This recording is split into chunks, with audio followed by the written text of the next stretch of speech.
Alhamdulillahirabbil alamin wa bihi nasta'in wa ala umuri dunya waddin.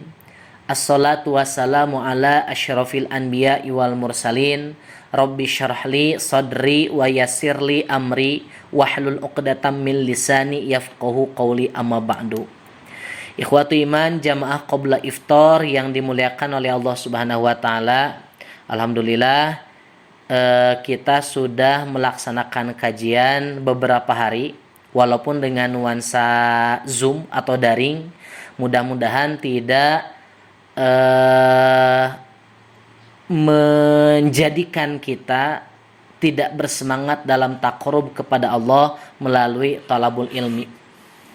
Dengan cara seperti apapun, dalam kondisi seperti apapun, mencari ilmu masih tetap kewajiban bagi kita sebagai umat muslim.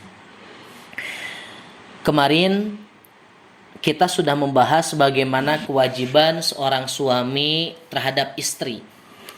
Sekarang insya Allah kita akan bahas bagaimana kewajiban seorang istri terhadap suami. Para ulama, di antaranya Said Sabiq di dalam kitab Fiqih Sunnah, beliau menyebutkan bahwa di antara kewajiban seorang istri terhadap suaminya yang paling penting ialah mentaati perintah suami selama apa yang diperintahkan oleh mereka bukan termasuk kategori maksiat. Hal ini sebagaimana yang disampaikan oleh Nabi SAW melalui hadis riwayat Imam Al-Hakim dalam kitabnya Al-Mustadrak ala Sahihain. An Aisyah, dari Aisyah radhiyallahu anha, semoga Allah meridhai kepadanya, qalat, ia berkata, qultu, aku bertanya, ya Rasulullah, wahai Rasulullah, ayyun nasi, manusia yang bagaimana, a'dhamu haqqan, yang lebih agung haknya, alal mar'ati, atas perempuan, atau manusia yang seperti apa yang seorang perempuan harus melaksanakan kewajiban kepadanya? Qala, Nabi menjawab, zaujuha, seorang perempuan wajib secara mutlak mereka harus mentaati suaminya. Qultu, kemudian Aisyah berkata lagi, fa ayyun nasi a'dhamu haqqan 'ala rajuli, maka manusia yang bagaimana yang haknya lebih agung untuk ditunaikan oleh laki-laki? Qala ummuhu, Nabi menjawab, ibunya. Hadis ini dengan tegas menyebutkan bahwa bagi seorang perempuan sebelum menikah, kewajiban mereka kepada ayah dan juga kepada ibunya. Tetapi ketika perempuan sudah menikah, maka hak mutlak kewajiban bukan kepada orang tua, tetapi kepada suaminya. Berbeda dengan laki-laki. Laki-laki baik mereka belum menikah atau mereka sudah menikah, kewajiban mereka tetap pada satu orang, yaitu ummuhu, ibunya. Ini menandakan bahwa seandainya kita sudah menikah sebagai seorang suami, tidak boleh lebih memprioritaskan istri saja, sedangkan ibu ditinggalkan. Kepada istri wajib untuk memuliakan. Tetapi jika dibandingkan dengan ibu, seorang suami lebih wajib untuk memuliakan ibunya. Berbeda dengan istri. Istri berbakti kepada orang tua wajib. Tetapi ketika sudah menikah, hak mutlak kewajiban untuk ditaati adalah suaminya. Para ulama menyebutkan bahwa hadis ini adalah hadis dhaif. Akan tetapi walaupun hadis ini dhaif, banyak keterangan-keterangan yang lain yang menunjukkan bahwa kewajiban seorang istri kepada suami dan kewajiban seorang suami adalah kepada ibunya.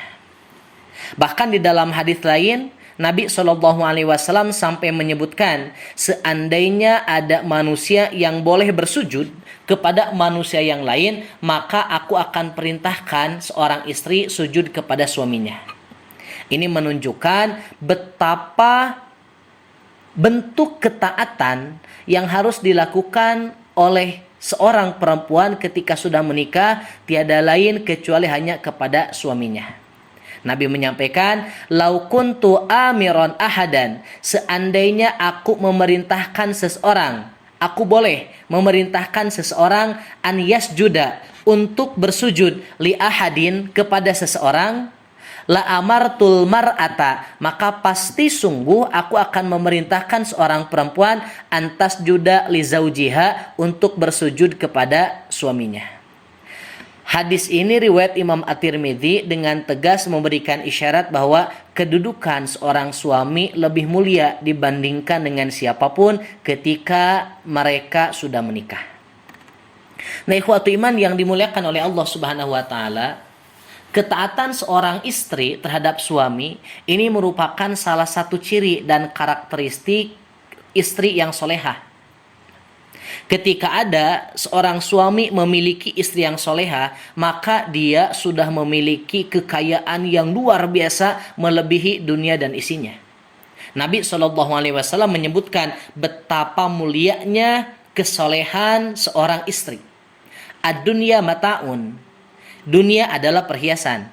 Wa khairul mata', dan sebaik-baik perhiasan al-mar'atu solihatu adalah istri yang soleh.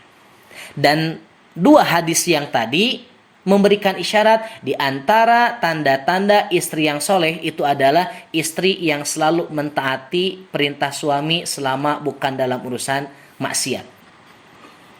Allah Subhanahu wa taala di dalam Al-Qur'an surat An-Nisa ayat 34 menjelaskan di antara tanda-tanda karakter istri yang solehah.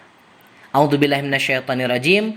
Ar-rijalu qawwamuna 'alan nisa'i. Seorang laki-laki adalah pemimpin bagi perempuan. Bima faddalallahu ba'dahum 'ala ba'din, dengan keutamaan yang telah Allah Subhanahu wa taala berikan sebagian mereka atas sebagian yang lain.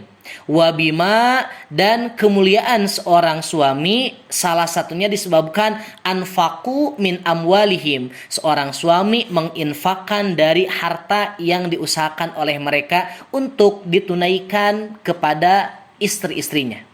Fassolihatu, dan istri yang solehah adalah qanitatun, istri yang taat.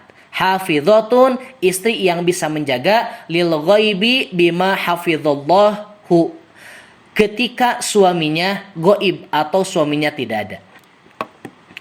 Imam Ibnu Katsir di dalam tafsirnya beliau mencoba untuk mentafsirkan wa qauluhu, redaksi fassolihatu yang dimaksud dengan ayat itu adalah minan nisa'i, menunjukkan istri-istri yang solehah atau perempuan-perempuan yang solehah. Yang bagaimana? Qanitatun, yaitu perempuan yang qanitat. Ibnu Abbas dan yang lainnya mereka menjelaskan yang dimaksud dengan qanitat, yakni muti'atun li azwajihinna, yaitu para istri yang mereka mentaati suami-suaminya. Hafidhatun lil ghaibi, yang dimaksud dengan redaksi hafidhatun lil ghaibi, As-Suddi beliau mentafsirkan tahfadhu zaujaha fi ghaibihi fi nafsiha wa malihi. Yang dimaksud dengan menjaga artinya menjaga suaminya fi ghaibihi, ketika dia tidak ada. Fi nafsiha, baik menjaga diri istri sendiri, wa malihi, atau menjaga harta suaminya. Ikhwatu iman yang dimuliakan oleh Allah Subhanahu wa taala, Allah dengan tegas menyebutkan di antara karakter istri yang soleha adalah mereka yang mentaati segala sesuatu yang diperintahkan oleh suami. Bahkan mereka memberikan rasa nyaman kepada suami, rasa tenang kepada suami ketika suami tidak ada di rumah.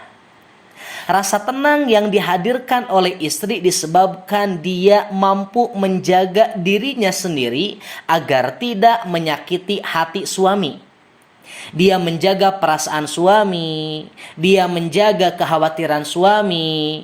Dengan cara apa? Dengan cara menjaga dirinya agar tidak mendekati laki-laki yang bukan mahramnya. Bahkan seandainya ada keluarga dari kalangan suami yang laki-laki kemudian bertamu kepada istrinya ketika suami tidak ada, Istri yang soleha itu tidak pernah membiarkan laki-laki yang bukan mahramnya untuk masuk ke rumah. Walaupun itu tamu. Sebagaimana kita ketahui, Nabi SAW menyebutkan, di antara benarnya iman seseorang terhadap Allah dan terhadap hari akhir adalah ketika dia memuliakan tamunya. Mempersilahkan masuk, memuliakan dengan cara memberikan minum, memberikan makan, istirahat. Ini kewajiban kita sebagai yang punya rumah terhadap tamu.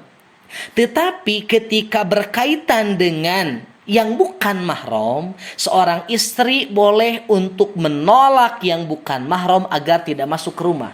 Ketika dia tidak membiarkan orang lain untuk tidak masuk ke rumah, maka berarti dia sudah tahfadzu fi nafsiha, menjaga dirinya sendiri. Agar apa? Agar suaminya merasa tenang ketika meninggalkan rumah. Hal ini juga berkaitan bukan hanya tamu yang masuk ke rumah.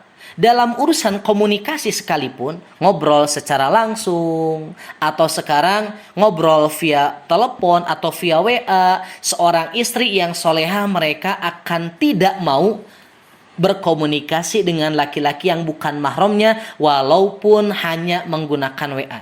Kenapa? Karena ini bisa menyakiti hati suami. Wa malihi, dan istri yang solehah itu adalah istri yang bisa menjaga harta suaminya.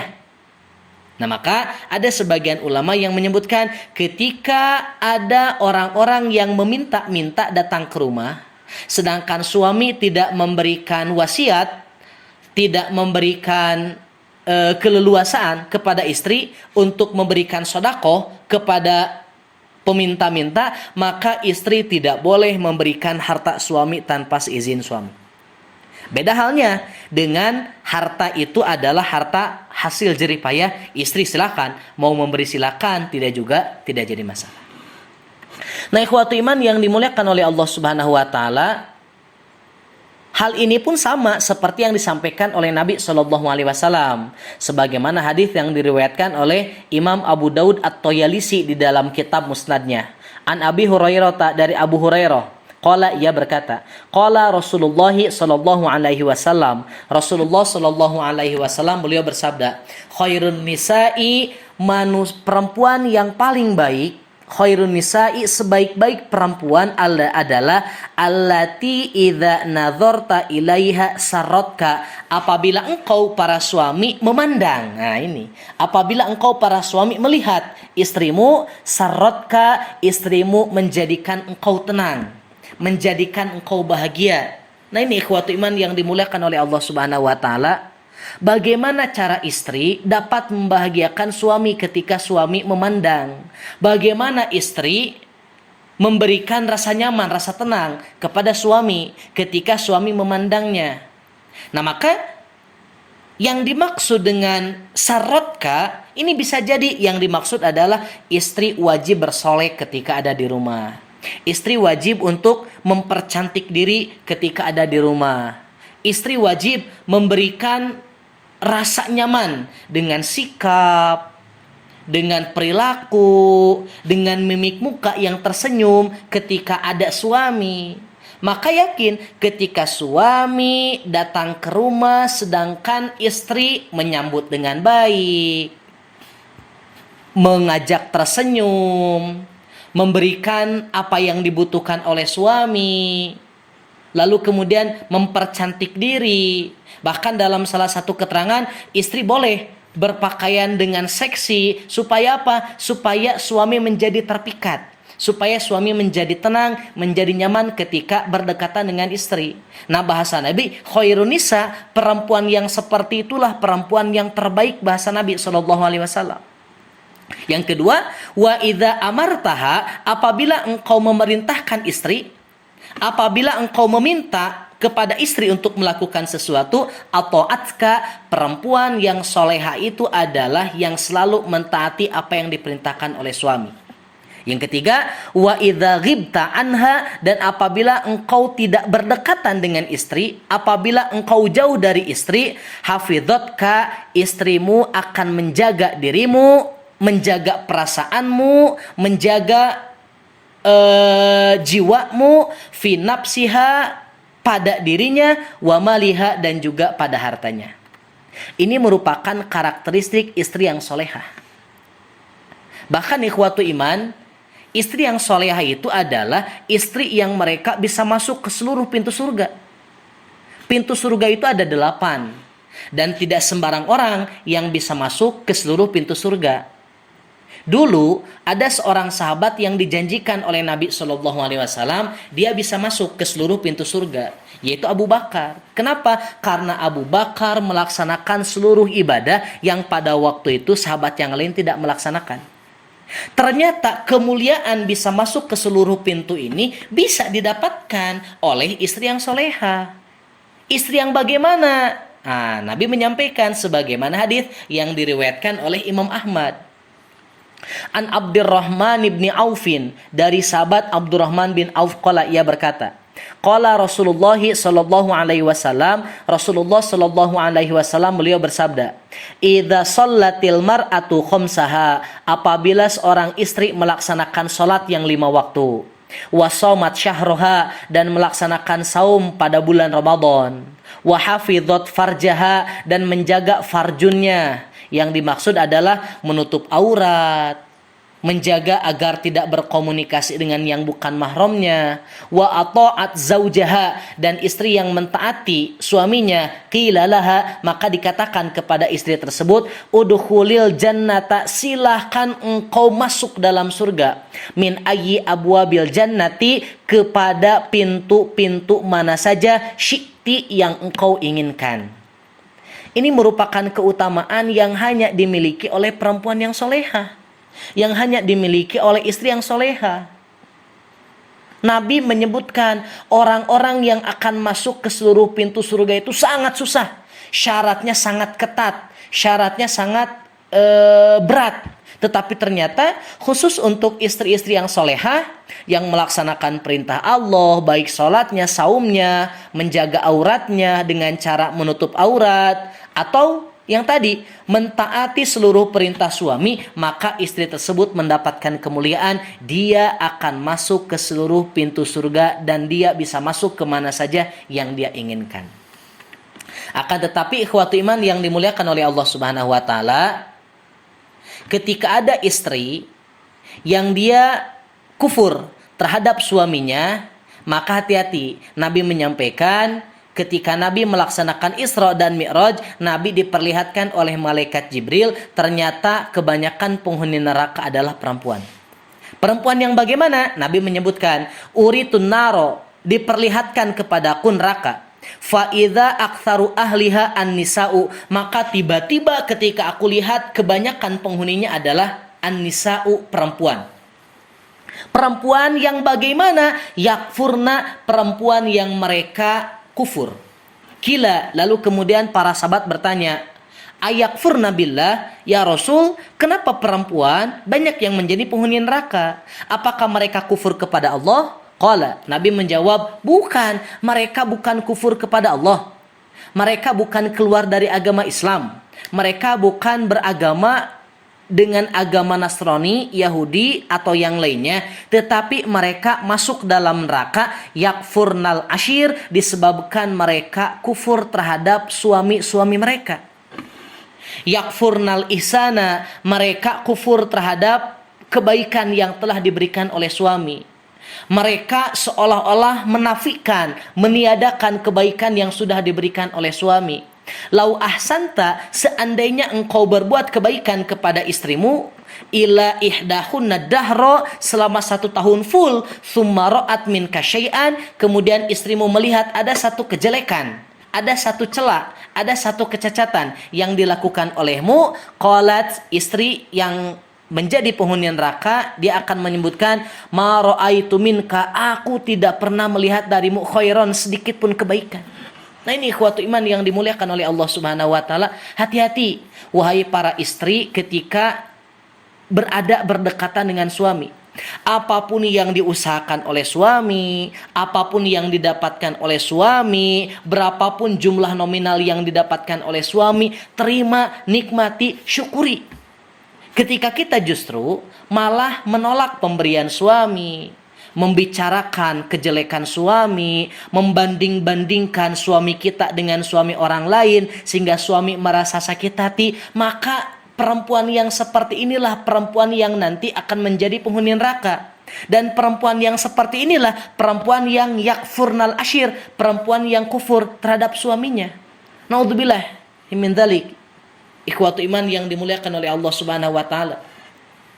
Maka hati-hati bagi para istri, apapun yang diberikan oleh suami, sekecil apapun yang diberikan oleh suami, seandainya kita tidak suka dengan pemberiannya, seandainya kita tidak terlalu senang mendapatkan pemberian darinya, maka simpan saja di dalam hati, jangan sampai diutarakan secara lisan, khawatir nanti bisa menyakiti hati suami, dan itulah yang menjadi penyebab seorang istri menjadi kufur terhadap suaminya. Nah, lalu kemudian ikhwatu iman yang dimuliakan oleh Allah Subhanahu wa taala, mentaati suami itu bukan hanya dalam urusan pekerjaan rumah tangga. Ketika suami meminta untuk dilayani dalam urusan hubungan badan, seorang istri wajib untuk mentaati walaupun dia dalam keadaan sibuk.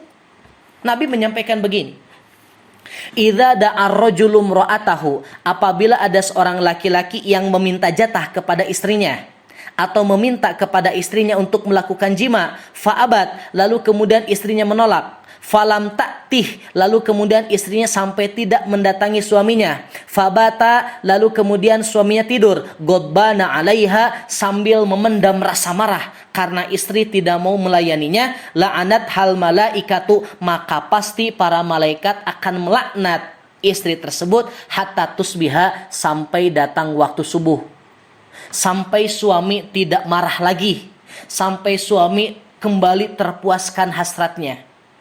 Ini menegaskan bahwa hati-hati bagi para suami, hati-hati bagi para istri. Apapun yang diinginkan oleh suami, sesibuk apapun pekerjaan istri, maka sisihkan waktu terlebih dahulu untuk mengikuti apa yang diinginkan oleh suami. Termasuk dalam hal ini urusan jima. Ketika suami meminta kepada istri untuk melakukan jima, untuk melayani dalam urusan jima, istri wajib untuk mentaatinya. Istri wajib untuk mengikuti apa yang diinginkan oleh suami. Sebab ketika istri menolak apa yang diinginkan oleh suami dalam urusan jima, maka seandainya suami marah, maka istri tersebut akan mendapatkan laknat Allah Subhanahu wa taala sampai suami memaafkan apa yang dilakukan oleh istrinya. Dalam hal ini Rasul menyebutkan la'anat hal malaikatu hatta tusbiha. Malaikat akan melaknat istri tersebut sampai waktu subuh. Kenapa sampai waktu subuh? Karena secara golib biasanya seorang istri dan seorang suami melakukan hubungan badan itu pada waktu malam. Ketika waktu malam seorang suami meminta supaya dilayani dalam urusan jima, ternyata istri tidak mau, suami marah sampai tidur dalam keadaan marah, maka sampai nanti subuh istri akan mendapatkan laknat Allah Subhanahu wa taala. Lalu bagaimana ketika subuh suami masih marah? Siang suami masih marah, maka istri akan tetap mendapatkan laknat Allah Subhanahu wa taala sampai suami tidak menjadi marah kepada istrinya. Hal ini bukan hanya ketika istri sedang suci, seandainya istri sedang haid sekalipun tetap istri harus memuaskan hasrat seksual yang diinginkan oleh suami. Walaupun memang dengan cara bukan melaksanakan jima. Kenapa? Karena ketika istri melakukan jima, padahal istri dalam keadaan haid, maka hubungan jima itu hukumnya adalah haram, terlarang. Tetapi bagaimana jika suami meminta, kemudian istri dalam keadaan haid? Ada beberapa cara yang bisa dilakukan. Sebagaimana yang disampaikan oleh Al-Azim Abadi di dalam kitab Aunul Ma'bud, syarah Imam Sunan Abu Daud. Al-Azim Abadi menyebutkan, qila dikatakan, wal haidu, perempuan yang haid atau kondisi haid, laisa bi'udhrin, bukan menjadi alasan, bukan menjadi udzur, bukan menjadi alasan bolehnya fil imtina, untuk tidak bersenang-senang. Kenapa? Li'anna lahu haqqon, karena bersenang-senang dalam hal ini memuaskan suami dalam urusan jima ini merupakan hak. Fil istimta'i bima fauqal izari, bisa bersenang-senang dengan apa yang ada di atas izar. Artinya ini menandakan seandainya istri sedang haid dan suami meminta untuk dilayani, boleh silahkan memuaskan hasrat seksual suami tetapi bukan dengan jima. Mohon maaf, bisa dengan menjepit melalui paha, menjepit melalui kaki atau melalui tangan. Yang penting suami merasa terpuaskan dalam urusan seksual. Imbasnya luar biasa. Seandainya suami ternyata mau, walaupun istri sedang haid, ternyata suami marah karena istri tidak mentaati, maka konsekuensi yang akan didapatkan oleh istri adalah mendapatkan laknat para malaikat sampai suami kembali tidak marah kepada istrinya. Nah, mungkin itu ikhwatu iman yang dimuliakan oleh Allah Subhanahu wa taala terkait bagaimana kewajiban istri terhadap suaminya. Ketika suami paham akan kewajiban terhadap istri, istri paham atas kewajiban terhadap suaminya, maka yakin keluarga yang dicita-citakan untuk mendapatkan keluarga yang bahagia, harmoni, sakinah, mawaddah, dan warohmah bisa tercapai dan ada di depan mata. Mudah-mudahan kita dijadikan oleh Allah Subhanahu wa taala hamba-hamba yang mendapatkan pasangan yang terbaik, hamba-hamba yang bisa mendapatkan pasangan yang dapat menjadikan kita lebih dekat dengan Allah, bukan malah lebih jauh dari Allah Subhanahu wa taala. Aqulu qauli hadza wa astaghfirullah li wa lakum. Rabbana hab lana min azwajina wa dzurriyyatina qurrata a'yun waj'alna lil muttaqina imama. Rabbana atina fid dunya hasanah wa fil akhirati hasanah wa qina adzabannar. Assalamualaikum warahmatullahi wabarakatuh.